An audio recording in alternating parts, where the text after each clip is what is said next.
बिस्मिल्लाहिर्रहमानिर्रहीम। अस्सलाम वालेकुम नाज़रीन, आप यूट्यूब चैनल देख रहे हैं। मैं इमरान खान हूँ। दो बड़ी अहम खबरें जहाँ से शुरू करते हैं। एक तो आपको ब्रेकिंग न्यूज़ दे देते हैं। मैंने रात को ये खबर ब्रेक की थी ट्विटर पे और उसके बाद फिर मुख्तलिफ़ जगहों पे ये खबर आना शुरू हो गई और तस्दीक भी की है इसकी फ़ारूक हबीब ने, जो साबिक वज़ीर इत्तलात और इसमें स्टेट मिनिस्टर थे वो, और उन्होंने भी इसकी तस्दीक की है क्योंकि उनका हल्का भी वही है जिस जगह से ये खबर आई है। खबर बड़ी मज़ेदार है। वो ये है कि जिन लोगों ने मरियम औरंगज़ेब के ख़िलाफ़ नारेबाजी की थी, वहाँ पे हुकूमती जब वफद गया था मस्जिद नबी के बाहर, जिन लोगों ने नारेबाजी की थी उनमें से 7 अफराद अब तक गिरफ़्तार हैं। उन 7 अफराद में से 2 आदमियों के बारे में बड़ी ख़ास खबर आई। अब मुबैना तौर पे ये बंदे कौन हैं, ज़रा मैं आपको इनके नाम बता देता हूँ। सऊदी अरब ने नून लीग के आबद शेर अली के ख़ास साबका चेयरमैन, यानी चेयरमैन रह चुके हैं पहले PMLN के, और सिटी मेयर के उम्मीदवार, यानी ना सिर्फ चेयरमैन रह चुके हैं बल्कि सिटी मेयर के उम्मीदवार भी हैं PMLN की जानिब से, और चौधरी शेर अली के बिजनेस पार्टनर भी हैं यही शख्स। इनका नाम है ख्वाजा रिजवान। ख्वाजा रिजवान के भाई को, जिनका नाम है लुकमान वल्द इकराम, कौम कश्मीरी बट, इनके भाई को लुकमान को, और अंसर वल्द ख्वाजा इमरान जो इनका भतीजा है उसको, इन 2 लोगों को मदीना शरीफ वाले वाक़े के ऊपर गिरफ्तार किया है। ज़रा दोबारा सुन लें।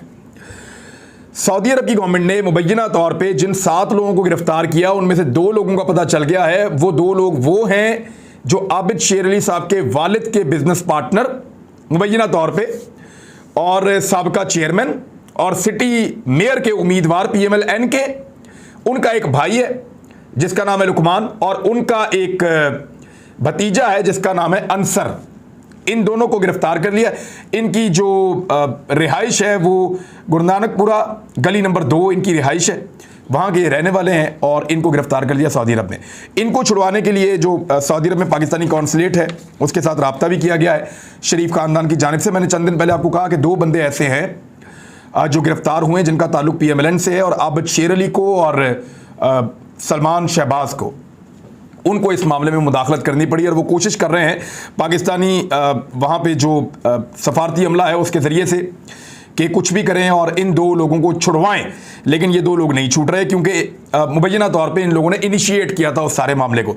अगर आप मरियम औरंगज़ेब की तस्वीर देखें तो एक तस्वीर में जब आप बहुत करीब जाते हैं तो जब उनके ऊपर नारेबाजी हो रही है तो आम तौर पे आदमी बहुत बदमज़ा होता है, लेकिन मरियम औरंगज़ेब मुस्कुरा रही हैं कुछ लोगों को देखकर।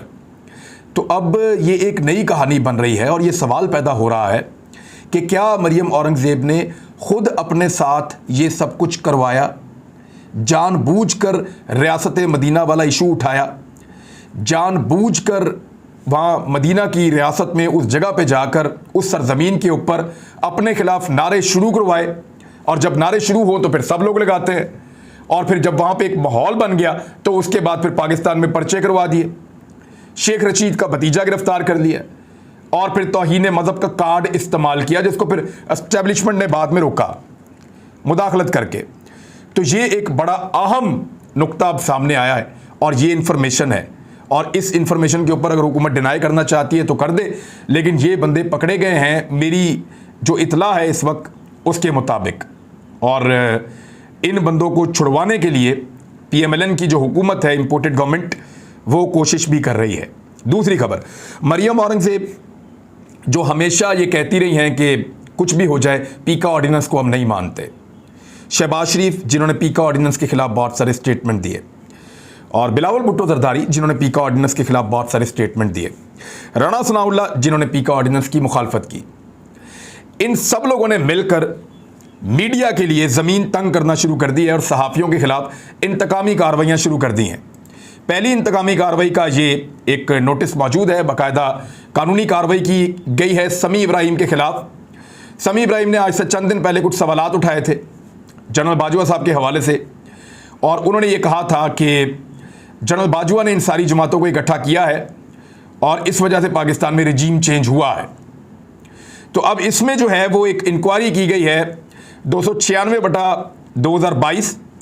FIA ने उनको समन कर लिया है और उनको बुला लिया है और उनके ऊपर एलिगेशंस लगाए गए हैं, और मज़े की बात यह है कि उनके खिलाफ जो इंक्वायरी इनिशिएट की गई है, जो मुकदमा बनाया गया है, वो सेक्शन 20 ऑफ पीका ऑर्डिनेंस है, यानी पीका का कानून है, उसी के तहत, पीका के कानून के तहत ही उन्होंने ये मुकदमा दर्ज किया एफआईए ने, और उसी की बुनियाद के ऊपर समी इब्राहिम को बुलाया कि आओ आकर इंक्वायरी भुगतो।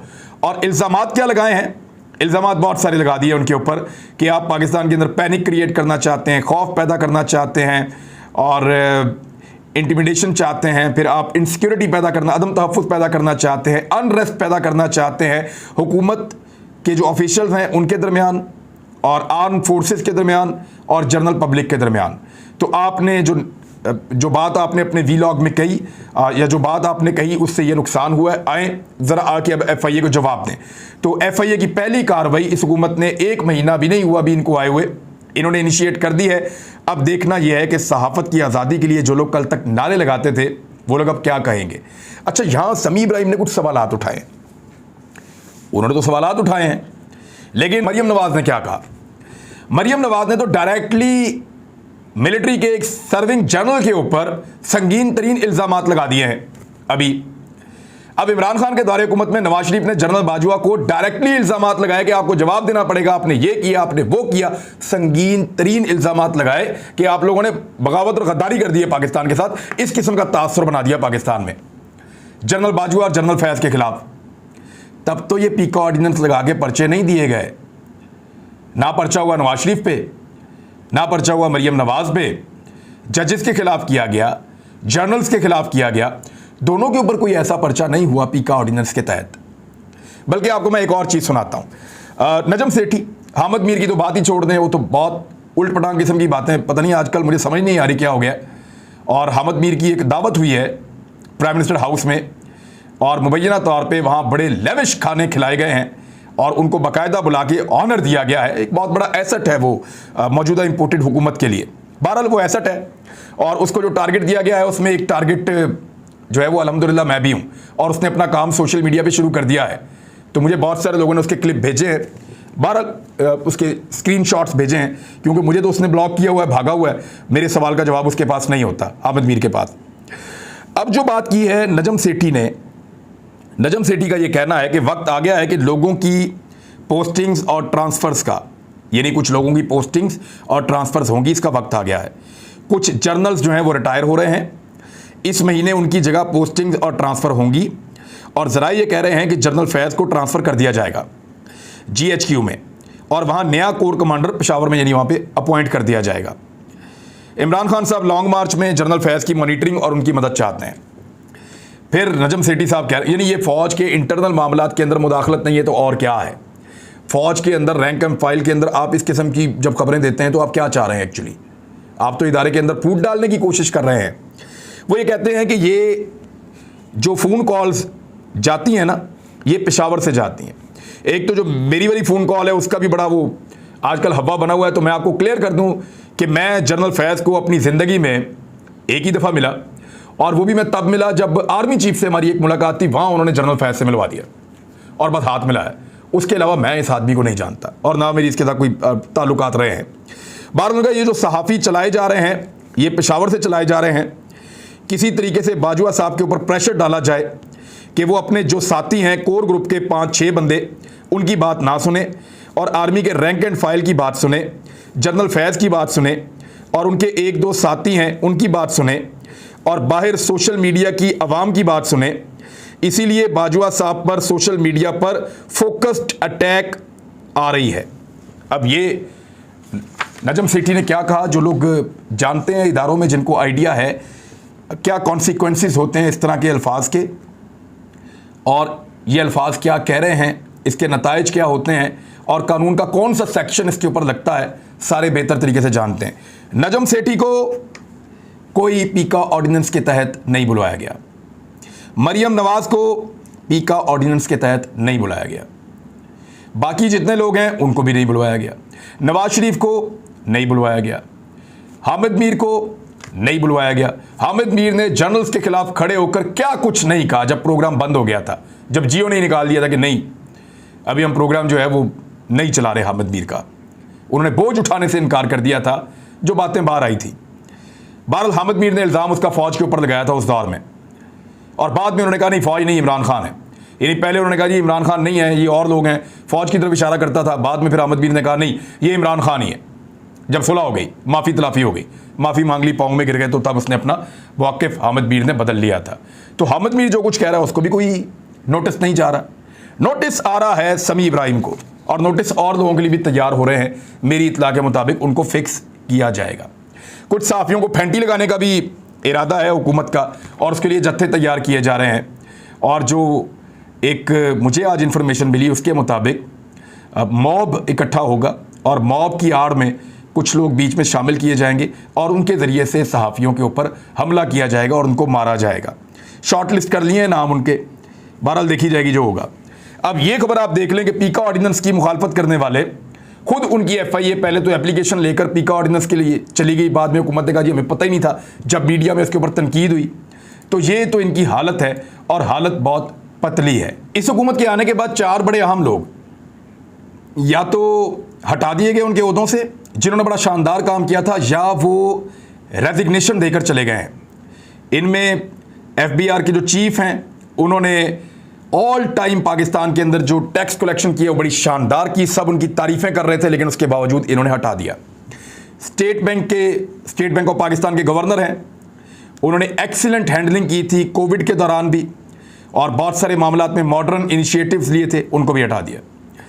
और PTV के MD उन्होंने रिज़ाइन कर दिया, हालांकि वो इसको PTV को लेकर आए और ये मुनाफे में जा रहा है। अब चेयरमैन वापडा, उन्होंने बहुत ज़बरदस्त काम किया। इमरान खान साहब ने उनको एक्सटेंशन दी थी दोबारा काम करने के लिए। बहुत शानदार आदमी थे, उन्होंने कहा इस हुकूमत के साथ मैं काम नहीं कर सकता, वो भी छोड़कर चले गए हैं। तो लोग बहुत मायूस हैं, लोग इस हुकूमत के साथ काम नहीं करना चाहते। दूसरी जानिब महंगाई का एक बहुत बड़ा तूफान है, और कोई इसके ऊपर बात नहीं कर रहा, कोई माइक लेकर बाहर नहीं निकलता। आटे और यूटिलिटी स्टोर्स पर मुख्तलिफ अशिया की कीमतों में बहुत ज़्यादा इजाफा हो गया है। फ्लोर मिल्स जो हैं उन्होंने आटे की कीमत में इजाफा कर दिया है। आटे का जो 10 किलो का थैला है उसकी परचून कीमत 650 रुपये, जबकि यानी 650 रुपये का मतलब है 1300 रुपये कर दी गई है, जबकि 20 किलो थैले की जो कीमत है वो 1300 रुपये कर दी गई है। ये 1100 का था। रमज़ान पैकेज के लिए फ्लोर मिल्स को 1400 रुपये फी मन सब्सिडी जो है वो सरकारी गंदम देकर 10 किलो आटे का थैला जो है वो कम पैसों में फ़रोख्त करवाया जा रहा था, लेकिन वो भी किसी किसी को मिल रहा था। और ईद की छुट्टियां ख़त्म होने के बाद वही जो स्टॉक की हुई चीज़ें थी उनको वापस महंगा कर दिया गया है, और सरकारी गंदम का कोटा मुकम्मल तौर पर बंद कर दिया गया है। हुकूमत ने गंदम बंद कर दी, जिसके बाद फ्लोर मिल मालिकान को ओपन मार्केट से गंदम खरीद कर आटा तैयार करना पड़ रहा है, जो उनको बहुत महंगा पड़ रहा है। लिहाजा इस वक्त 2330 रुपये तक गंदम दस्तयाब है, तो उन्होंने कहा जी हम आटा सस्ता नहीं दे सकते। मुख्तलिफ अशिया की कीमतों में इजाफा हो गया है अब तक, जिसमें दालें हैं, बेसन है, खजूर है, शरबत, चाय की पत्ती, ऑयल और दूध में इजाफा कर दिया गया है। ये नोटिफिकेशन जारी कर दिया गया इन चीज़ों की कीमत में इजाफे का। अच्छा, मुख्तलिफ ब्रांड के कुकिंग ऑयल और दूध की फ़ी लीटर कीमत में अब दोबारा से 20 रुपये फ़ी किलो का इजाफा हो गया है। यानी पहले वाला इजाफा अलग है, ये दोबारा इजाफा हो गया है। मुख्तलिफ ब्रांड्स के शरबत की जो 1500 जैसे रूह अफ़ज़ा की बोतल होती है उस पर 51 रुपये तक उनको महंगा कर दिया गया है। चाय की पत्ती जो है वो 190 ग्राम की कीमत में 12 रुपये, 190 ग्राम बहुत थोड़ी सी होती है, 12 रुपये का इजाफा कर दिया गया है। तो अब आप यानी 50 रुपये तक का इसका भी किलो पे इजाफा है। अब आप अंदाज़ा कर लें कि क्या सूरत हाल पैदा हो चुकी है। जो गंदम की पैदावार है उस हवाले से पाकिस्तान तैयारी कर रहा था कि रूस से गंदम लेकर आएगा। इमरान खान साहब ने बंदोबस्त किया था कि 30% सस्ती गंदम आ जाएगी, हम गंदम के बहरान से निकल जाएंगे, लेकिन इस हुकूमत ने वो सारा मामला रोक दिया। गंदम बहुत महंगी हो जाएगी और दस्तयाब नहीं होगी इस साल के आखिर में, जो साल आने वाला है। ये मैं आपको पहले बता रहा हूँ, ये एक बहरान है, इसको संभाल के रखिएगा। इस क्लिप को मैं आपको याद दिला रहा हूँ कि साल के आखिर में गंदम का बहरान खुदा न खास्ता हमारे दरवाजे पर खड़ा होगा, क्योंकि इस हुकूमत ने इस मामले के ऊपर बिल्कुल तवज्जो नहीं दी। दूसरी जानिब एक खबर चली है, और ये ज़राए से चली है, और ये खबर चलाई है एक्सप्रेस न्यूज़ ने। उन्होंने कहा कि जो साबिक खातून अव्वल उनकी जो करीबी सहेली फराह खान जो करप्शन के इल्ज़ामात का सामना कर रही है और इस वक्त दुबई में मौजूद है, उसने सामना करने के लिए इल्ज़ामात का पाकिस्तान आने का फ़ैसला किया है। ये बड़ी अच्छी बात है। आए, गिरफ्तार करो, पकड़ो, इंक्वायरी करो। अगर वो ज़मानत ले ले तो ज़मानत ले ले, अगर उसको गिरफ्तार करना है तो गिरफ्तार करो। कानून सबके लिए बराबर होना चाहिए। पता करें कि उसने वाकई करप्शन की है, अगर की है तो साबित करें और साबित करके उसको जेल में डालें। इससे बेहतर बात हो नहीं सकती। लेकिन क्योंकि इस नाम को इमरान खान साहब को डिफेम करने के लिए इस्तेमाल किया जा रहा था, मेरे ख्याल में बेहतर यह है कि वो आए और आके सामना करे, और अगर तो ऐसा है तो ये एक अच्छी बात है। और दूसरी मुझे आपसे आखिर में गुजारिश करनी थी कि मेरे नाम का एक टॉप ट्रेंड चल रहा है पाकिस्तान में ट्विटर पे। आप सबका बहुत शुक्रिया, आप सबकी यकजहती के लिए बहुत शुक्रिया, लेकिन याद रखिएगा मुझे अपनी फ़ौज से कोई ख़तरा मैं महसूस नहीं कर रहा। मेरा गिला ज़रूर था, लेकिन मैं कोई ख़तरा महसूस नहीं कर रहा, और मुझे नहीं लगता कि फ़ौज मुझे नुकसान पहुंचाएगी। मेरी फ़ौज है, ये मेरा कॉन्फिडेंस है। अब तक के लिए इतना ही। अपना ख्याल रखिएगा, अपने इस चैनल का भी। अल्लाह हाफ़िज़।